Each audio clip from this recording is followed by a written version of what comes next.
গাজীপুরে এক সমবায় সমিতির ব্যবস্থাপকের কাছে ১০ লক্ষ টাকা চাঁদা দাবি এবং হত্যার হুমকির অভিযোগে বিএনপি ও অঙ্গ সংগঠনের ১০ নেতাকর্মীকে গ্রেফতার করেছে যৌথ বাহিনী। রবিবার দুপুরে গাজীপুর মহানগরের পোড়াবাড়ি মাস্টারবাড়ি এলাকায় অভিযান চালিয়ে তাদের আটক করা হয়। বিস্তারিত থাকছে এম এ আজিজের প্রতিবেদনে। গ্রেফতারকৃতদের মধ্যে রয়েছেন গাজীপুর মহানগর ছাত্রদলের দপ্তর সম্পাদক বোরহান উদ্দিন, মহানগর যুবদলের আহ্বায়ক সদস্য ইসমাইল হোসেন সহ ১০ জন।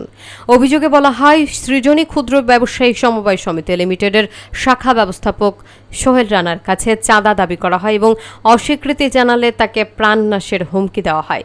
তিনি সদর থানায় লিখিত অভিযোগ দিলে যৌথ বাহিনী অভিযান চালিয়ে অভিযুক্তদের গ্রেফতার করে থানায় স্থানান্তর করে।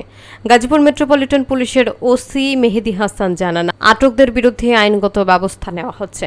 এ ঘটনায় এলাকায় চাঞ্চল্য এবং ক্ষোভ বিরাজ করছে। স্থানীয়রা সুষ্ঠু তদন্ত এবং দৃষ্টান্তমূলক শাস্তির দাবি জানিয়েছেন। ভাই দেখেন, আমি এখানে প্রতিষ্ঠান করার পরে আওয়ামী লীগের কোনো নেতা বা বিএনপির কোনো নেতা কেউই আমার প্রতিষ্ঠানে আজ পর্যন্ত ঢুকেই নাই, বা কারোর সঙ্গে আমার কোনো সম্পর্ক হলে আমি তাদেরকে চিনিও না, জানি না। আমি ক্যাম্পাসে আমি মাসে একদিন গেটে রাখি হবে ইত্যাদি যত রকম মেন্টাল প্রেশার ক্রিয়েট করা যায় আর কি, সব রকম। এক পর্যায়ে বলছে চেক দেন। আমি বলছি যে আমার প্রতিষ্ঠানের চেকটা আমি খুঁজে পাচ্ছি না, কোথায় যে আছে, এখানে নাই, হয়তো আমার প্রতিষ্ঠানের চেক এখন করা আছে। নাম কি? ইসমাইল হোসেন। আপনার নাম কি? আচ্ছা, বোরহান উদ্দিন আইনজীবী হিসেবে আসছেন। আচ্ছা, আর কি ছিল? আপনার নাম কি?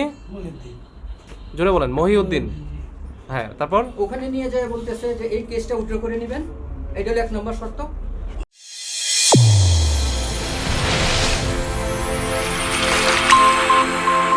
চ্যানেল A1 হৃদয় রেসপন্স।